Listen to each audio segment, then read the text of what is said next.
Just redirecting to Facebook. All right, I think we're live. Say hello to the World Wide Web, guys. Hello there, World Wide Web. Hi there, www. All right, guys, I think I'm finally sorted this out. Good old technology, as is always the way. And it's a really interesting start for me because today we're going to talk about warrior and identity. And for me, it was interesting trying to sort this technology out. Why, you ask? It's because I work in technology. So it was quite interesting for me to work through that process because we're obviously 10 minutes later than expected. And obviously, as my identity, I know what to do when it comes to technology. And for whatever reason, today it didn't work. So what I'm going to do is I've just shared it now.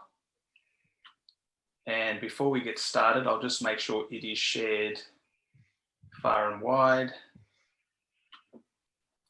All right, everyone can hear us there. Yes, Nancy says she's on, she's connected.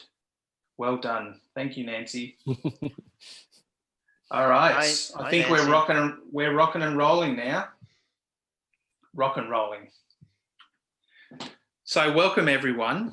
It's hugely excited opportunity to have two of my most wonderful confidants, two men from New Men, which is a men's group association that I'm involved with. And today we're going to talk about warrior and identity.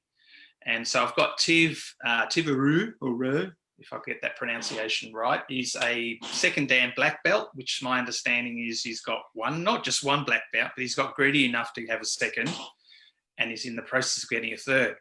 Talk about a warrior.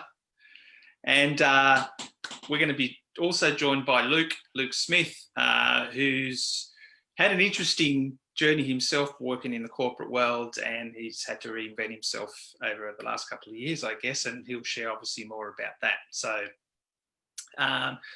first of all, welcome to you, Tiv and Luke. Thanks, Christian. Good to see you. Thank you, Christian. Good to be here. So we had a bit of a process throughout the last couple of weeks talking about this subject. I mean, it's such a massive area to work in. It's so big in men's work in particular, about this sense of who we are, what's our identity, what's not our identity, our masculine warrior self, and our vulnerable warrior as well. And my connection with with Tiv, particularly the weekend we did almost 12 months ago, I remember seeing Tiv as this steely warrior, this persona, this hard rock. And one of the things that drew me into men's work is being able to connect with my masculine energy. So I'm probably more connected to my feminine energy, but not having too many role models in my life, which were that solid warrior. And I was really drawn to your energy, Tiv. Not even understanding what masculine energy or what it meant to be a warrior. So I just wanted to ask you, given your journey in Hapkido, if I pronounce that correctly, what is it about your warrior self that's even brought you to become a black belt? Well, I guess for me, I guess it replaced certain aspects as a child that I grew up without. So I grew up without a positive male role model. My receiving of masculinity back then was around more so drinking, drug taking, etc., violence. It was pretty harsh for a young boy to see that. It was so well entrenched in me. Not that I became that person, but I actually, my journey to becoming a warrior was, I was quite dreamy when I was a young boy. I dreamt of, sword fights and slaying the dragon and, you know, claiming the castle and winning the battle and marrying the princess, you know, the heroic type of masculinity.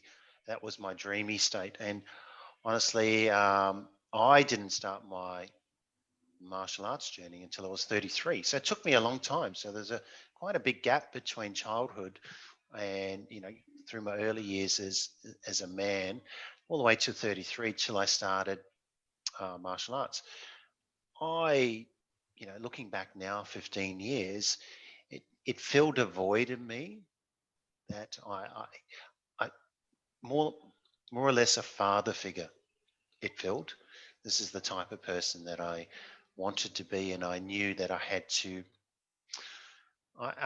earn it. I had to work for it, and whether that was cultural or whether it was something that I needed to do. It felt good at the time. You know, I was fulfilling all my needs. In exchange for that pursuit of becoming a warrior, touching on our subject tonight, I lost vulnerability. I really did not know how to become vulnerable. You know, I was really overbalanced in my pursuit of not just one black belt. I'm actually going up to my 4th black belt. So, you know, wrapping my identity around black belts in that pursuit of the warrior code and what it gives you, etc. Still to this day, I'm still wrapped in it. I'm actually in the process of changing my business name to Black Belt Personal Training. So there's that. It's filtering all the way through, you know. But I'm being my true self. I'm being actually right now. I'm being quite vulnerable to allow that to come out and let everybody see it instead of the stoic warrior that was humble and didn't know how to show his feelings. Really wasn't honest and upfront in a lot of things. So I feel like I've come full circle. Yeah, definitely been through quite a few roundabouts. You know, that maybe that warrior code, that mindset has kept me in my lanes, but also it has, what can I say, kept people out of it too. So yeah, Christian, it's been quite an interesting journey. I wouldn't replace it, and all the learnings that I've come from that, and you know, from the mistakes I've made. You know, part of being a warrior is actually, you know, for me, it took a long time to get to this. I was owning up to my mistakes, etc., and really learning from them. But owning them was the big one, and in enjoying the process of that vulnerability, that I don't have my shit together just because I'm a black belt. Mm. You know. And in that context, was there a cultural need, do you think, as a stereotype, that because you come from a Maori background, and as I understand, a lot of Maori culture is very much that warrior persona. Was that something that you just somehow was a tangible thing you were drawn towards, or just happened very naturally for you? Or yeah, very much drawn towards. But I was raised here in Australia, so I felt like I could only reach out. I wasn't actually surrounded with it. I actually had to go out and get it. My identity back then was really kind of screwed up. I felt like I was outside of that culture because I was here in Australia. So it was back in the 70s and 80s. It was it's quite a difficult time coming from another country here. I was very young anyway, but I could not quite find my footing here in Australia. I wasn't allowed to speak Australian, to be honest. I couldn't say skill and g'day. Wasn't allowed to say that. It was pretty much, I was, steered away from, this is the proper English, etc. And it's funny that I'm thinking back to my childhood identity. I was really confused. Sarah, with my culture and my loving family, beautiful, love my culture, etc. But I wasn't the only one who was going through such confusion. Even my family, my parents were too, back in the 70s and 80s when they migrated here. Yeah. I think it's a beautiful story, and I think you've had a bit of a challenge this year, Tiv, not just with the change and the pandemic, but it's a bit like my story. I've been a musician all my life, and I've often had these dreams where all of a sudden my fingers have been literally sliced off, and it's like I can't play piano, I can't play guitar, and it's just like complete loss of who I am. Now, I understand this year you had a complete shoulder reconstruction, correct? What was that process like for you in terms of this warrior state and this all of a sudden, oh shit, what am I going to deal with now? How did that feel for you? Gee, that pared me back. That really cut me down. I was so wrapped up in my physical activity. It was all of me. My black belts, my pursuit of training, my pursuit of physical excellence, paddleboarding, diving, etc. I felt freedom in that, and I felt wild in that, and it was the only way I could express myself as a warrior. I felt this is who I am. To have that taken away from me, even though I needed it, it's probably the most humbling experience I've ever had. And not only just one operation, it was two. And it really, looking back at it now, I appreciate the process it put me through. I was very, how can I say, comfortable in my physicalness, and when it was taken away, it put me down a few notches. Difficult, very difficult. And that was hard for me to admit, that I was in a depressive state. I was in pain, physical pain, but also mental pain. And I found that difficult to decode and share. As you know, through the men's group, it took me a long time to open up, and only through that trust. Again, I wasn't raised like that, in our culture and back in the 70s and 80s around how to be vulnerable, how to open up and share. All I knew was be stoic, get over yourself, get on with life, I was fully insured, so I was covered there financially, but still empty. Still felt empty. I couldn't contribute. I couldn't move. I wasn't a pleasant person to be around for about 6 weeks. My poor partner. Yeah. And was there ever a time where did you get the option not to have the operation, or it was just you're just going to do it and let whatever and surrender to whatever happens? The option was I had to have it. It was just becoming too painful. I had too many cortisone injections, and it's just one thing or another. I wasn't prepared initially for the recovery. I was so determined to really recover hard and recover strong. I'm still recovering, and that is humbling. I thank the great whatever up there that it's put me through this, and I'm in a really good physical and mindful state, but it hasn't been easy. And I appreciate that journey, that it hasn't been easy in life. Shouldn't be that easy. Otherwise, it won't test us. And I wouldn't turn around and say I'm grateful for that. I'm really am satisfied, for going through that process, and tell that story over and over again. There's nothing sad about it. Honestly, I look back and go, wow, I've really turned myself around because of it. My identity was just more than just being a black belt. It was more than just my cultural indifferences. It was more than just the operation. It was so much more to me, and it really brought it all out. That brought me to vulnerability pretty quickly, actually. And just to share a little thing, when we had a men's weekend, it was Tiv that brought up this concept of a vulnerable warrior. Oh, was it? Yes, and I think it was really interesting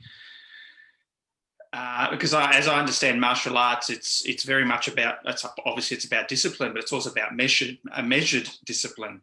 It's not so much about the attack, but more so measuring and understanding defense and understanding how you measure your power as such. Have you found that the discipline that you've learnt gaining those black belts has helped you emotionally to be able to deal with whatever was presented for you, or in fact was it even harder to come to terms with your vulnerability?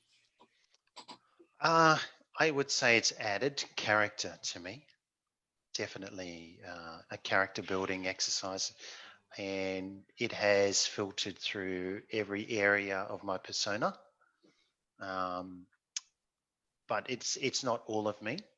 I did notice that I grew into, eventually grew to a senior grade in my school, and the top student, and when I don't say top, I mean the oldest student and the highest grading student. I wouldn't classify myself as the most physically active, but that identity I struggled with being that person where everybody looked up to, and initially I was comfortable with let's say stress of perfection that I was always aspiring to, but it caught up with me, and I think I just wanted to be a student at the end. I just wanted to be vulnerable and go, I just wanted to own up and say, you know what, I'm struggling just because I'm at the top here, the top one in the school.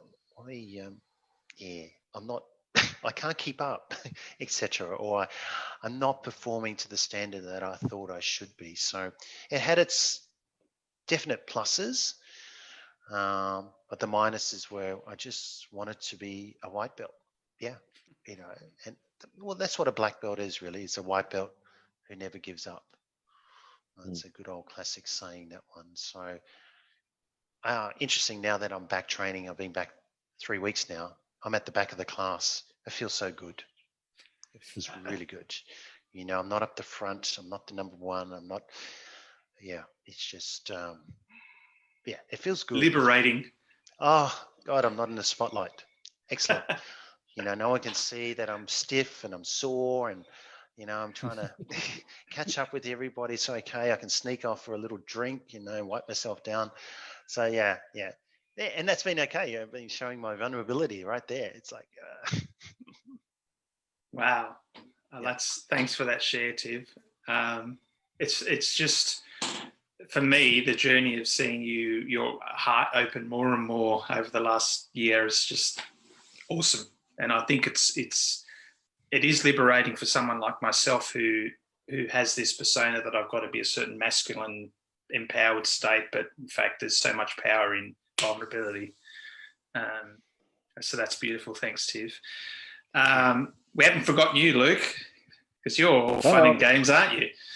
I'm enthralled. So identity is something, even when we were coming up with a little promo flyer, I asked Luke, so how am I supposed to label you here? What are you? You've had to reinvent yourself from a corporate world where making money for other people almost, or reducing risks, probably the better way to put it. How's your journey been? Tell us a little bit about your story and how you've gone through the process of identity and or loss of identity, particularly this year. Yeah, sure. Firstly, Tiv, great to see how you just led with vulnerability as well. I really think that's something special. So nice to witness. So thank you. My journey. I started working from school. I went into hospitality, went into insurance. I really struggled with school. I had a couple of different challenges which made development pretty difficult. Sort of got onto that in my 20s and did years worth of emotional development of working out what the hell was going on and what I was feeling and how to process it. And yeah, so I think even just touching on something that both of you have actually talked to, just the male role modeling, I think that I had, I think both my parents did the best they could, and certainly my father led in the best way that he thought. But there were certainly some gaps, and there was a bit of a pattern of workaholic, being a workaholic and having an identity with job and making money and having a nice car and living in a nice suburb and all that sort of stuff. And after I worked in hospitality for a few years, which really sort of probably was really great to grow up in and play up in, a bit like what you mentioned, Tiv, as well. Growing into myself, learning what I was about and, seeing all the places where I was stuck. And I think as I went into a career, I was in insurance for 13 years. And, towards the end of that career, I was, I went through one redundancy. Then a couple of years later, I got a second redundancy. I was about to start I had somebody that wanted to fund me to start an agency. And, we had I had an issue with how we were kicking off and how we started. So I withdrew from that. And then, so I've sort of went from, stage to stage to stage of just feeling like I was losing myself gradually and losing what was my identity. I really had an identity with being an individual that worked with integrity, and I did the best, and I was an expert at what I was doing, and wore a nice suit and all of that jazz. And I think I really suffered actually from losing those different parts. So I suppose I used to look at my life in different segments. I had my work and my home life and my recreation, all the things that I would do, and slowly but surely in that stage I was kind of losing parts of myself and losing different identities that I had, which was really at the time where I saw my own value. And something I've noticed is that it's quite a common thing for most blokes to have quite a strong identity with what they're doing, and that being tied in with their self-worth. And I sort of heard that in the stories that were told here tonight, and certainly that was me as well. So I don't think it was kind of role modeled well. And I think that there's I don't think that culturally we have not so much Pacific Islands. I know that there's a strong culture over there of growth and maturity, and it's a bit different than what we have here on the mainland. But I think that there's a real lack and a real connection with not really having healthy role modeling to grow into, to identify with what's healthy. We usually have examples of things that we don't like about our elders or our fathers or our father figures, and we try to work out the rest. And most of our growing into ourselves or our initiations is we go out and we get hammered when we're 18, and we set all these challenges to our mates and we play up and we do all of these things, but there's not really any healthy male role modeling, or at least there wasn't when I was growing up, and which is probably what drew me to men's work, and also the field that I'm in now, and doing care and looking after people and a bit of coaching and a whole range of things. And that's kind of been inspired from the Great Fall, which was quite a few years for me, I might mention. And Tiv mentioned his poor girlfriend. My poor wife went through a number of years with me with going in deep depression and anxiety and really limited capacity. I was really broken, and I felt like I was on the edge. I felt like I'd lost everything. It was a kind of death.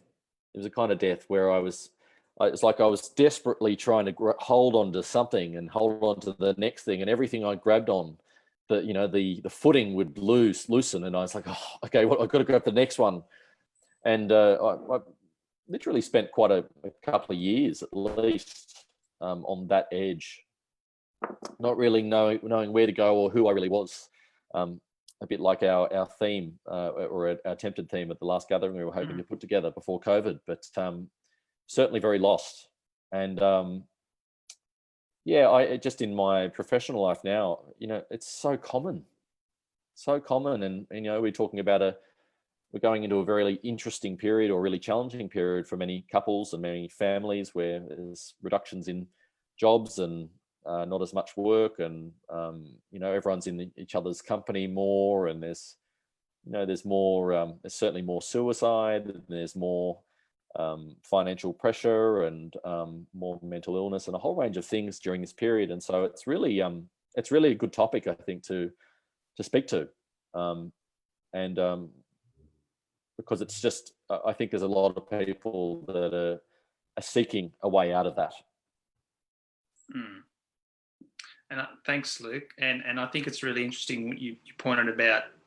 Obviously, this is the International Month of Mental Health, and this year in particular has challenged bringing these things to light. And all of a sudden, and I don't want to stereotype, but for a lot of men, a loss of a job or loss of income, or even just the pressure of being a sole financial provider in the house. And again, this is not a stereotype, but let's look at that as at least a stereotype. And again, to talk about identity and what perceptions there are.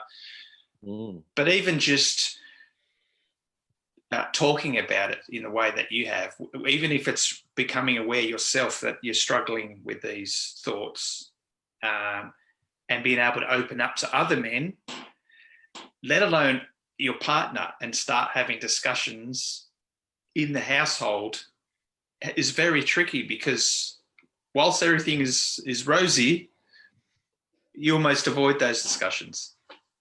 And all of a sudden we're presented with, not just this year, but obviously there has been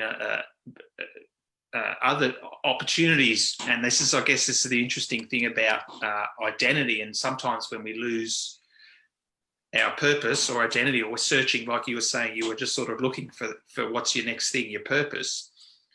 It's actually an opportunity, because something's manifested in your life where all of a sudden you potentially have more space to give yourself more opportunity for something else. And I've seen a lot of people, a lot of family and friends, just reinvent themselves and start writing, start drawing, selling their artwork. I've got a dear friend of ours, Louisa, who's all of a sudden making up wardrobes and helping people organise their wardrobes, and actually building stuff with their hands. And it's really interesting. We were talking before we went live, is how we see ourselves compared to how others see us are often very completely different things. We have this facade, we have this mask of this is who we present as an exterior, but may not be how people see us. Has that been your experience, Tiv, in terms of I am this unwavering martial arts guru that's pushing people to bring the best? Where's that sit with you in terms of how you manage that, pushing people to do something, but then recognizing that sometimes it takes more than just you pushing, but it also takes a power within the person to better themselves, whatever that means? Yeah, I learned that pretty quickly in my PT life. I've been a PT now for 9 years, and I realized that my standards wasn't everybody else's standards. It wasn't easy to, how can I say, not expect more from people, especially the people I'm training, when I had the so-called gold standard myself.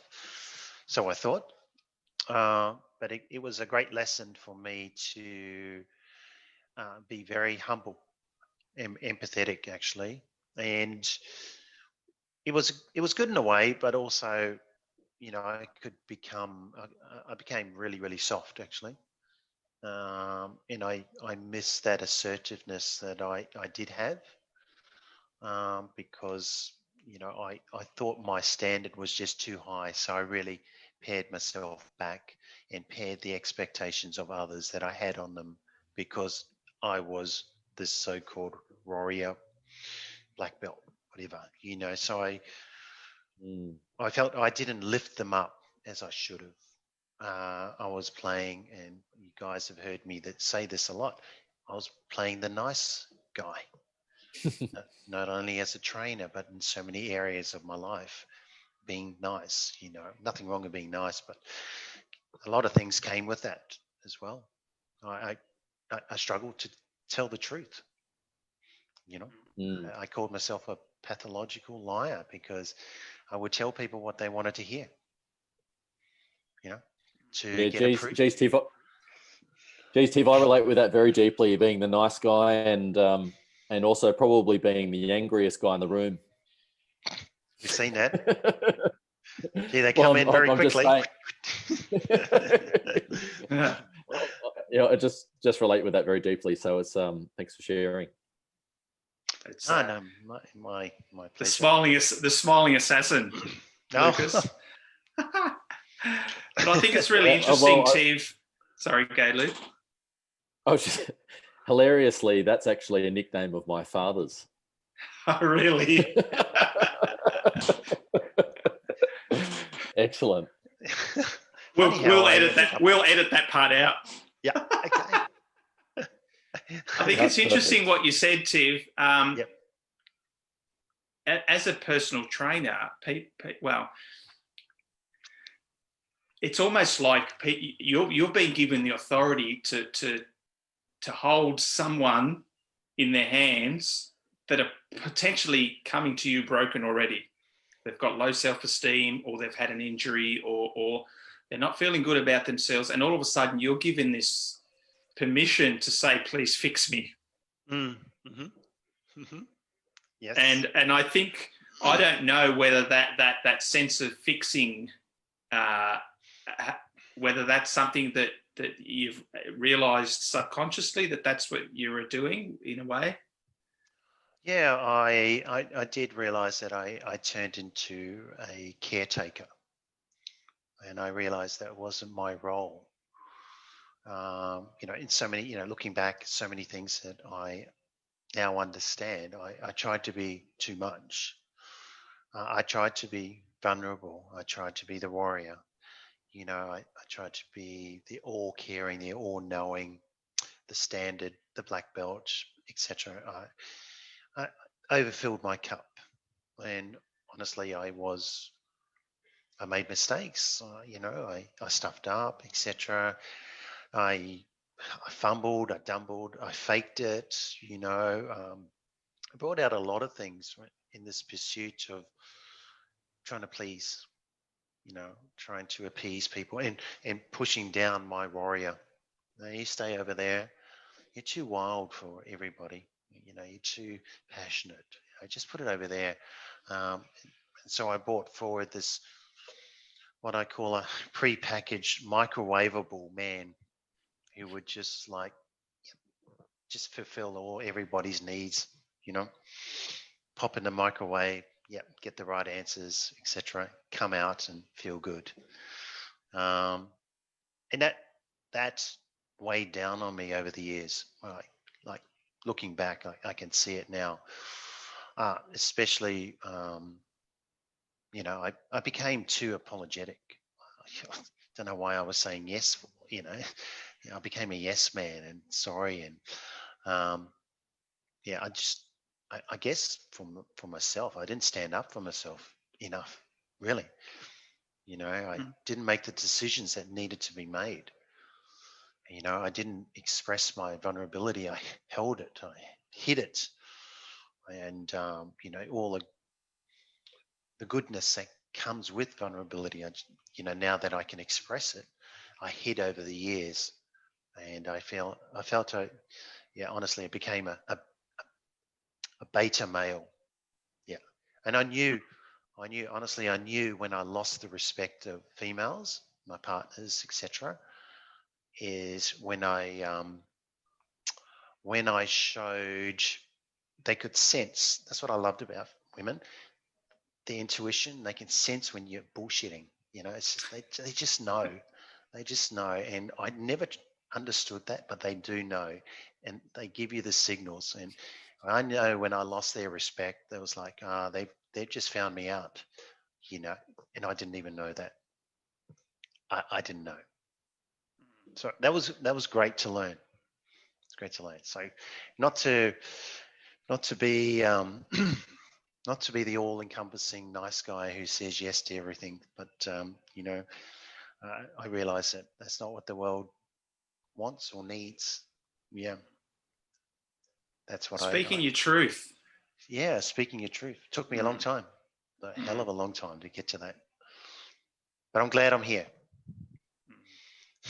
And how does that resonate with you, Luke, in terms of your own journey and reinventing yourself and understanding where you sit in life? Yeah, I think I certainly do resonate with that, Tiff. And I think for me, you know, looking at all the roles that I've played, you know, whether it's the idea of the provider, my partner was always earning more than me. So there was always that, you know, the ego had to deal with that for a while there. And, but there's, you know, I think it's amazing, you know, I'm just thinking of even the martial arts reference and all the posturing that I've done over the years and all the personas and all of the different roles that I've played and still play, how inauthentic all of them are. And, I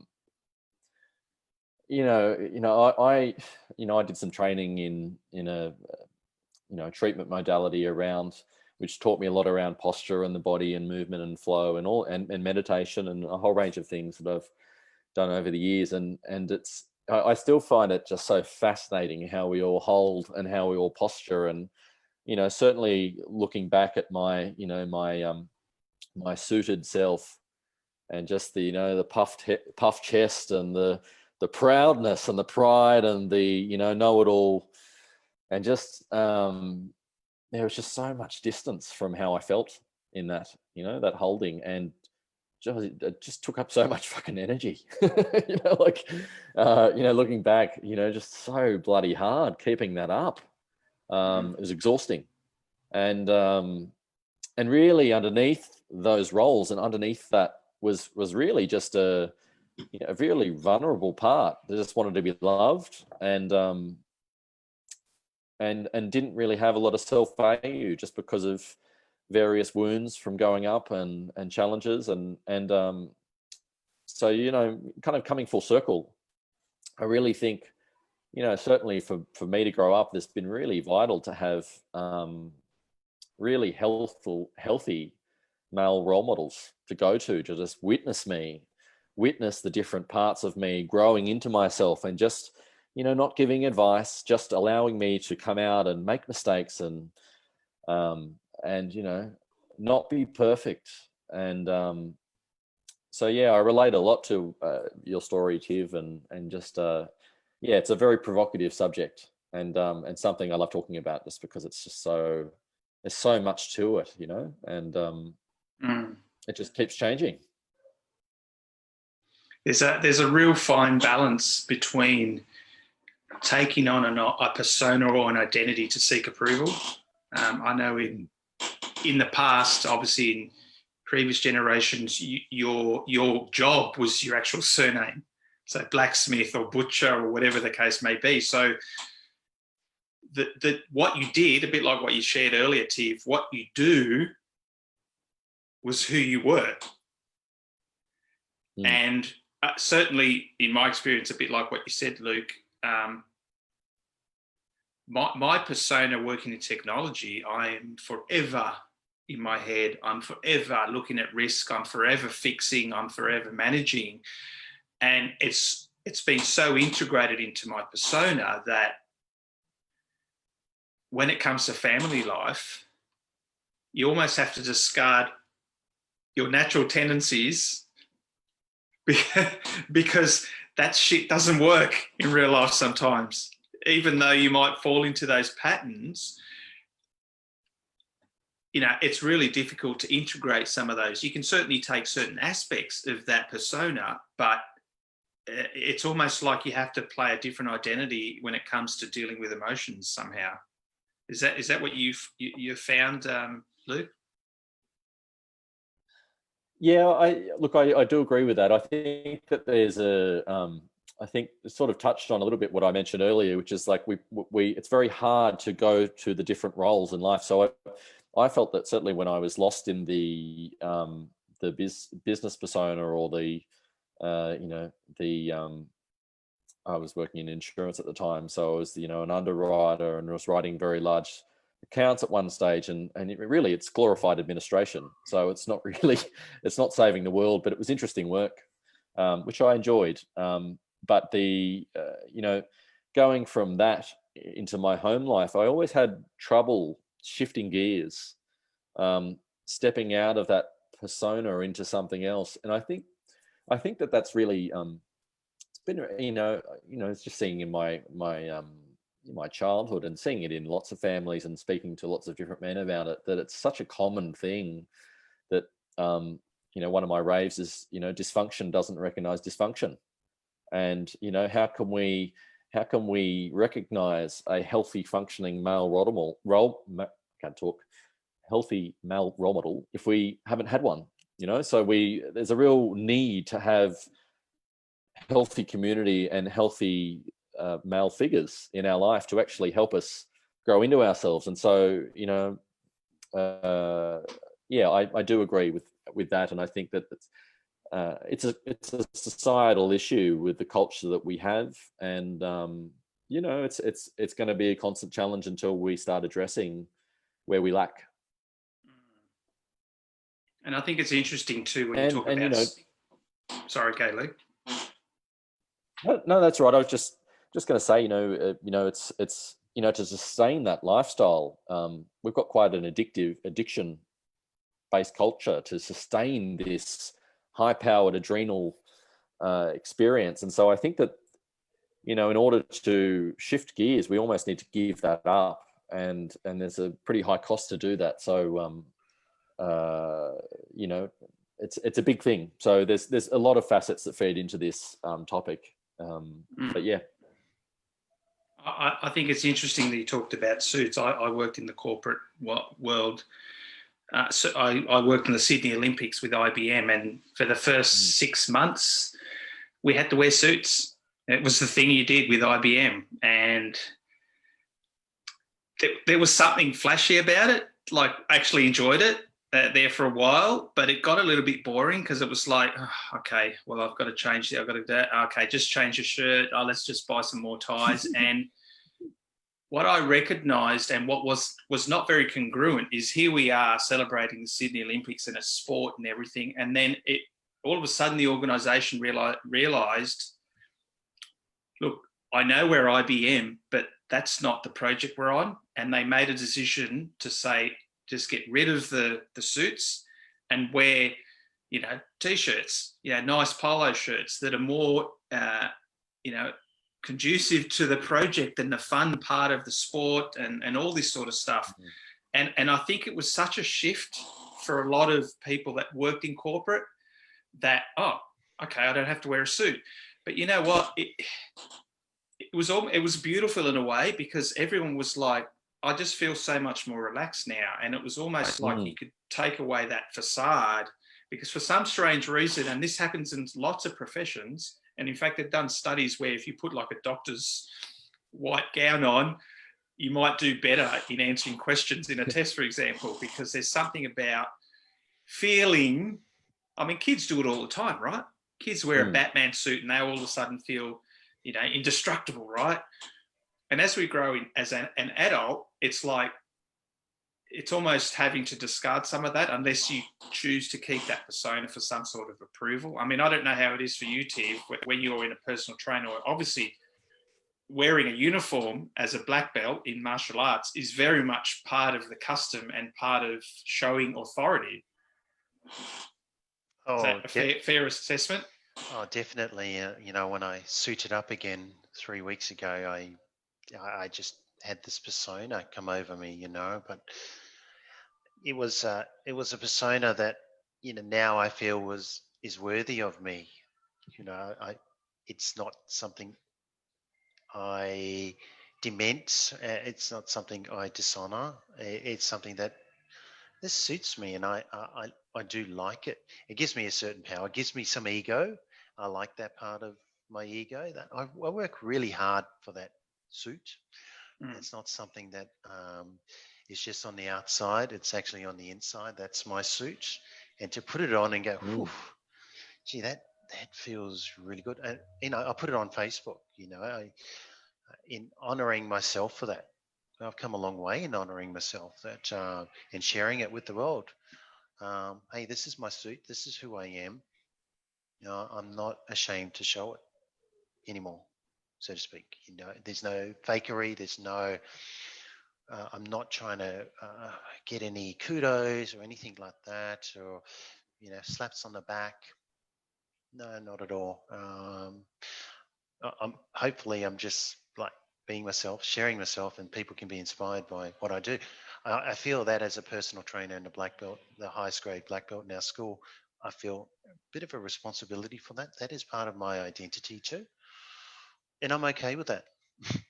I'm okay.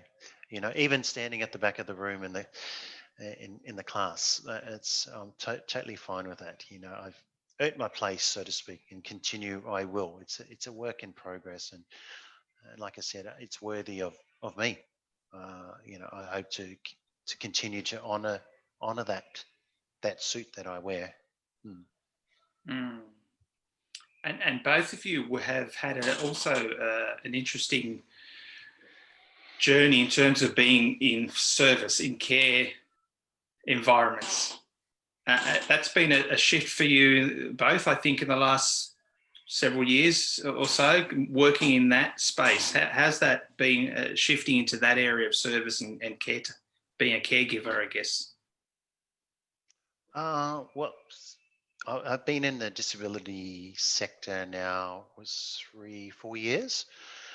It was a natural progression from being a personal trainer into that. I loved it, you know, working for the NDIS as well. Love what I did and the effects that I could have on society and the vulnerable. You know, and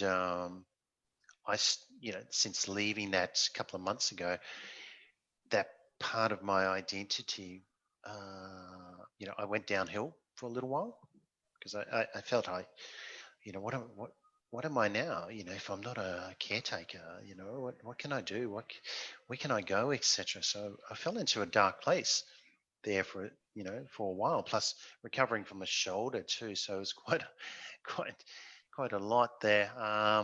You know, I'm glad to say that I'm out of it and reinvigorated, etc. But embracing my who I am and what I want, what I've achieved already, and you know, giving kudos to myself, you know, slapping myself on the back and giving myself tickets. That's okay. I'm okay with that.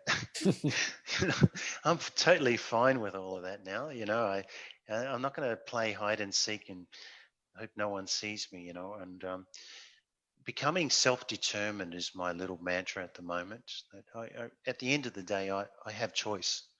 You know, I have the capabilities, I have the faculties to make a choice, and I hope to impart that on you know all my people that I train, anyone that I affect in my life, and I reflect that to when I was you know been working in a disability sector where they didn't have those faculties, they didn't have those choices. Someone else had to make those choices for them. So I reflect that to that, and I appreciate what I have what I can give. You know, instead of going back to that pre-packaged microwavable man that just seeks approval and KPIs and status and you know job titles, etc. Now you know I can be self-determined and you know manage my own way, find my own path, and I'm glad. I'm glad for it all. Actually, you know, I really appreciate the journey in the disability sector. Mind you, I'm still doing it. I still have people coming to me now, so I'm still consulting in that sector. I guess word of mouth has been good to me, and I've allowed it to come back, so to speak, because I go, oh no, I don't want anything to do with it. But now it's just like, well, if that's what the great whatever is serving for me, then I'm gonna eat from it, and it's been quite nourishing, very nourishing. So I feel very fulfilled at the moment. Can't stop. Luca, you were going to That's say great. something? No, that's great. I think for me, it's been a real gift as well, and just a real eye opener. I think, people, the disability space is certainly, or people with various challenge and disability. It's a space where, there's, like all places, there's a lot of neglect. There's a lot of people that are attracted to that space as well. That it's one of those spaces that really needs awesome people like Tiv, and people are quite desperate. What I've seen with my, I've been really.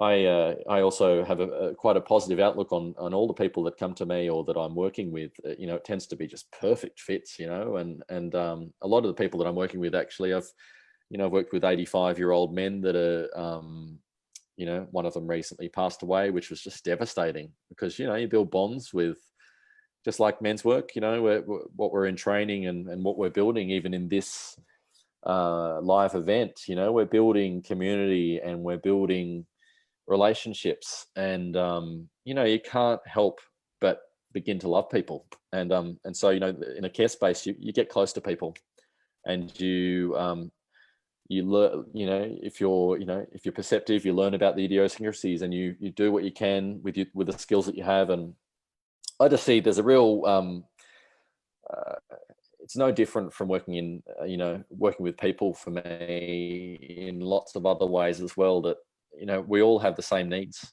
We all need to be seen. We all need a certain amount of love and attention. We all need some structure. We all need, good role modeling. And a lot of the work actually that I'm doing is really just about that. Just being there for someone in a way that they haven't received before. And it's a gift, real gift. Well, I think it's interesting. I know that we've chatted before, Luke. Sometimes the client that you're working with, you bond a lot closer, not just because of them being older, but also them being younger than you. You're almost like a father role model to them. How's that experience been for you?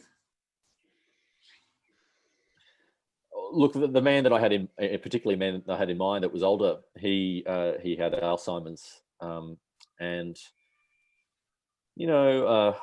just, if anyone's familiar with the condition, it's very challenging. It can be quite frustrating for the individual that has it. He was always a brilliant man, quite a strong leader.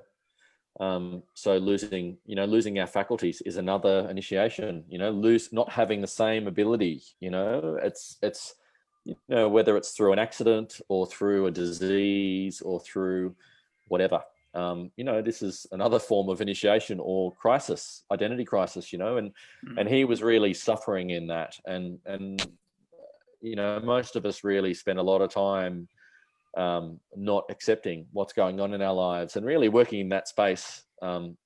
This particular man that I had in mind, he very earnestly wanted to die. He's very clear about that. He shared that with his wife. He shared that with me constantly, and I just was there for him. And I honored I really heard him. I got to be quite perceptive of what he was trying to say, and so I was able to speak for him, and he was able to confirm that. He's like, yeah, that's exactly what I'm trying to get out. And just a privilege. But I think we all have the young part in us. I don't think we grow out of that. I think we all need to step into our own inner parent. There's a part of us that is always going to be young, and when you have that I could imagine that would come up, Tiv, standing in the ring. If you've got nerves, your opponent's going to be, more experienced or whatever. You're going to have to calm yourself down and speak to that party yourself. It's okay. We got this, and there's kind of that, I think speaking to that particular relationship, I learned so much and, grieved a lot when he died. What do you do? You can't help but form relationships, but I certainly don't regret it. It's just like I said, like a privilege and just an honor to be there at the different stages of life, but I'm very pro-life. So it's, I think, I'm very lucky. It's beautiful. I've just noticed we've got a fair few people on watching. Shane Kier, Russell Macaulay, Julie Mariano, Inglis, Evan, Paul Gladigo. Paul's one of my ex-colleagues at IBM. He'd appreciate when we went from wearing suits to polo shirts. Maybe he needs to put a thumbs up for us on the chat. If anyone has any questions, particularly those that joined us late, more than welcome for this to be very interactive as well. More than happy for you to send us a question our way. I think something that I was thinking about when we talked about father role models, and we touched on it earlier, but is the polarity, at least from my part, is when we have a role model or no role model, depending on how we perceive what that means.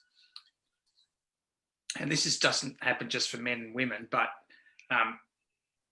it's almost like we want to be that polarity to how we were raised or not raised, if that makes sense.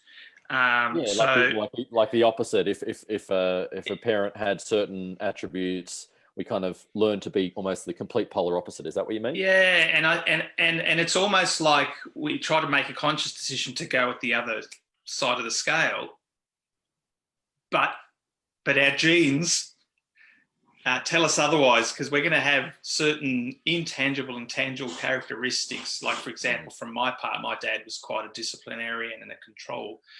And as much as I've tried to resist being like that, at the end of the day, that stuff breaks at the seams because it sits there regardless, right? I mean, it's really interesting looking at my father as what was his identity? He was a provider. We always had money. We always had food on the table. My mother also worked, which is from a Latin American culture back in the 70s. It's quite unusual to have both sets of parents working, at least in the Latin culture. And so identity I just saw two parents working. And I think it was really interesting from my experiences. As much as I've tried to be the polar opposite, there's certain characteristics that come out in me naturally. I don't know if that's something that either of you can identify with. Oh, if you care to share, that is. Yeah, for sure, Christian. My father who raised me, some of the characteristics that I didn't know I had of him, he was quite passive. How can I say it? He would bend the knee, not to my mum. My mum was the alpha anyway. She bossed him around, which was fine. But he would be he would be.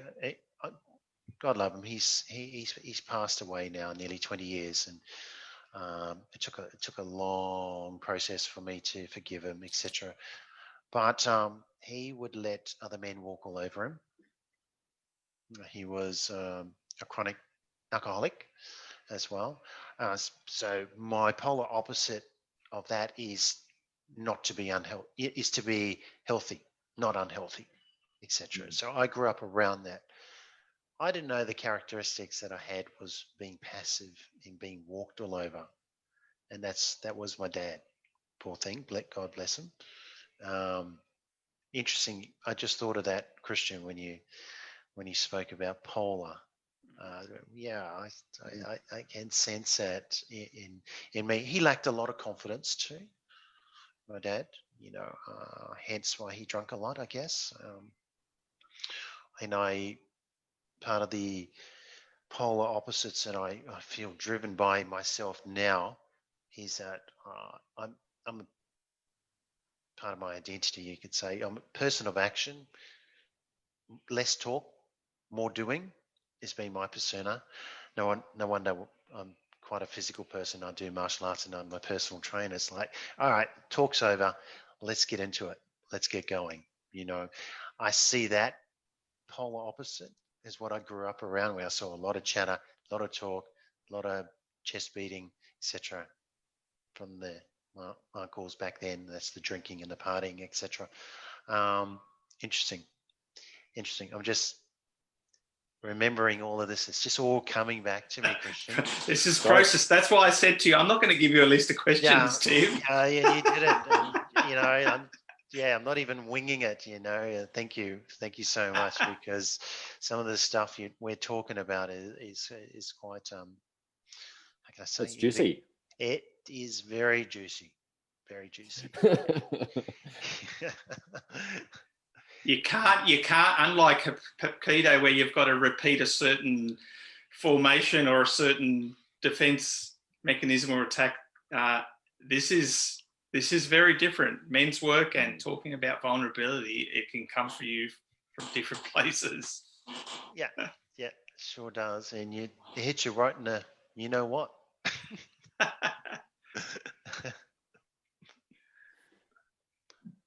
Yeah, look, touching on that as well, Christian.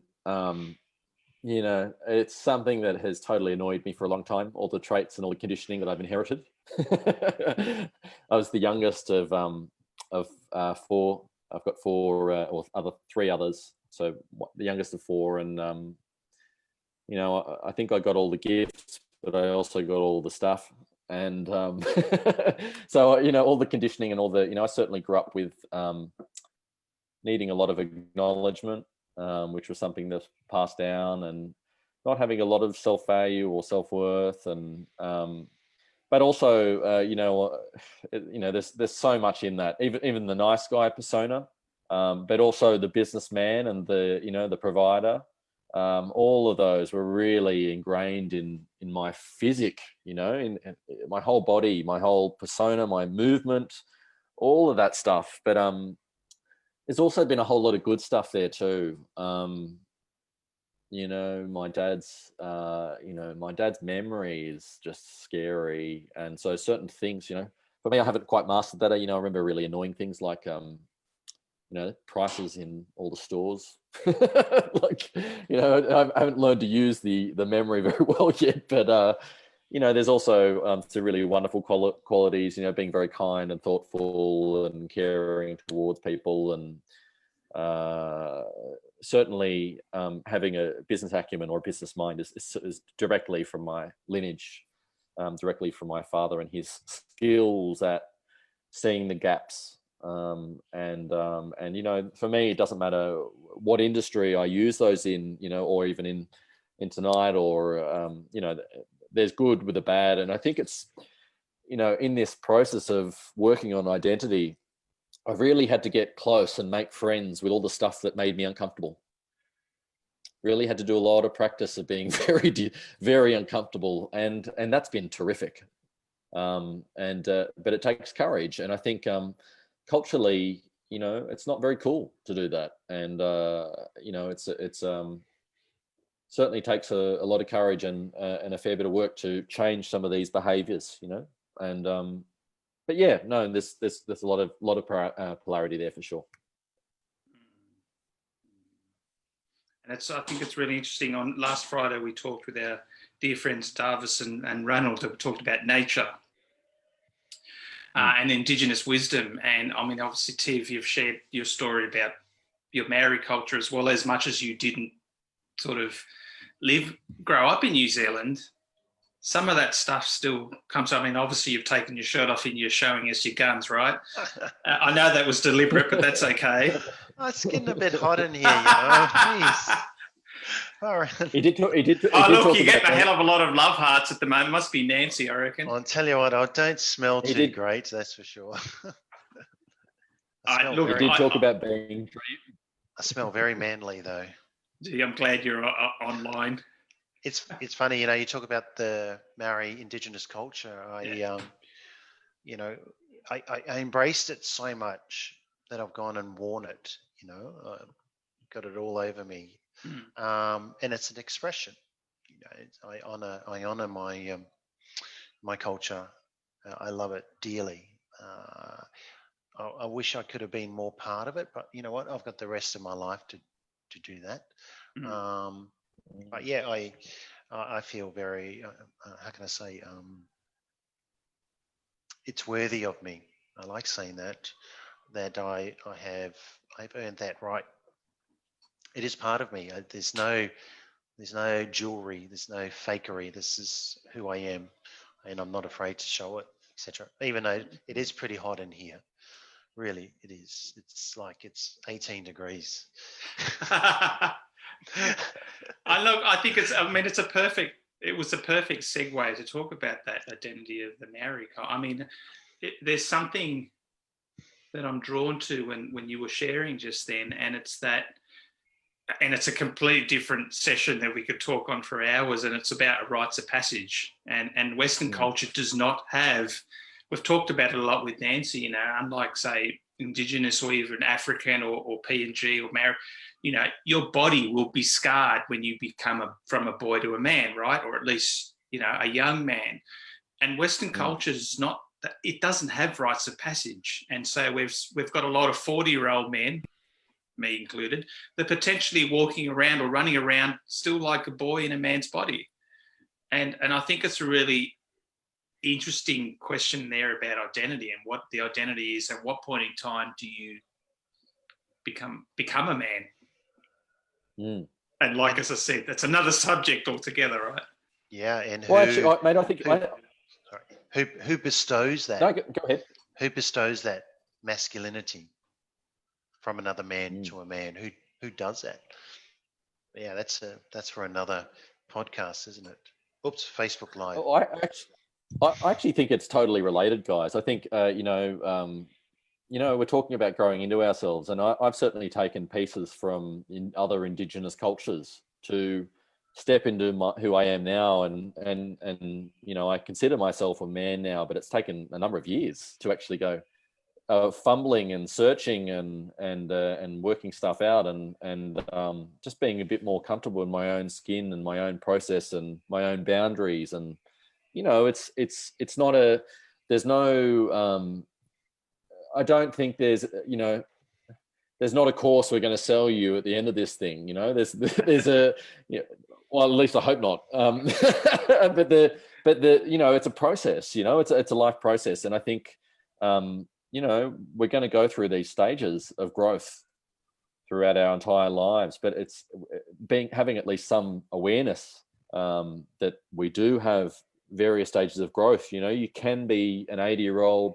teenager, no worries, and you don't have to work on it, but there's a cost, and the cost is quite high, I think. So it's a great topic, and I totally think the two are related. Yeah, I didn't want to go there, but I know that it's definitely a doable subject for another time. But conscious of the time, it's 9:20, and good old Luke's in Byron Bay, lucky thing. And Nancy, my partner, beautiful partner, who's also in Byron Bay, so who knows if you connect at some point. But but I'd like to also mention Nancy, who is normally on these calls, my beautiful partner. She's listening in, so it'd be really interesting to get her feedback as an observer. But look, I feel truly blessed to have the two of you join us today, particularly this subject. We were very specific as to why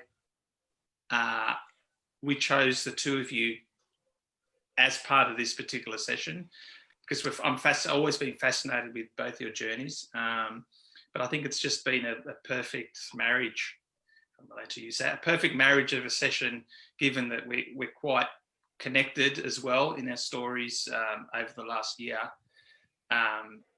But just look, he's dreamy, but I'm already married, all right? So just, Chris Hemsworth, hey? But no, in all seriousness, yeah, it's been beautiful having you both. Just for those that are listening in on Facebook Live, just like to thank for those that have joined us, for your familiar names there too. And just a reminder that on Friday, we'll have another Conversations from Home. We'll be talking with Jason Partington, who's making meditation mainstream, and he'll do a meditation talk a little bit about what he does with his charity. And how meditation is obviously a useful modality to bring us back to center and bring us to the present moment. But again, I don't know, any parting words, Tiv? No. Thank you for the invite, Christian. It's been quite a time I've had with you guys and the greater audience out there, and it's great to share as well, and and to express. That we as men, I speak for myself, are trying damn hard, to evolve. For myself, become fearless and dutiful, so to speak, and grow in so many ways. I think that's been the golden rule for me. Is growth mindset. Learn from my mistakes, be vulnerable, own up to my shit, talk big but follow up big as well, or follow up big and then talk about it later. But yeah, thank you so much, Christian. Good to be here, and Luke, always a pleasure listening to your story, and everyone else out there, thank you for joining us tonight. Great having you on board. Not that I know who's out there, but anyway, love to you all. You're a natural, Tiv. You might host the next one. Do I have a face for, or the body for radio or something? Cheers. Luke. Yeah, mate. Look. I just say thanks first for both you and Nancy for having us and putting this out there. I think it's really important in this time to have access to content to learn whilst we're all stuck in isolation, however that looks. But yeah, I think I would just encourage. And also take a moment just to honour the men that have actually enabled me to step into myself. You know who you are. And thank you, and that there's healthy men out there, and women are very the positive aspect of being a healthy man is that you attract healthy women. They're dying for men that are doing the work, and the emotional development and the stepping into who we are. It's worth the journey, and if you don't know who to contact any of us three, and we can point you in the right direction. It doesn't take much to reach out, and it's worth it. So good luck.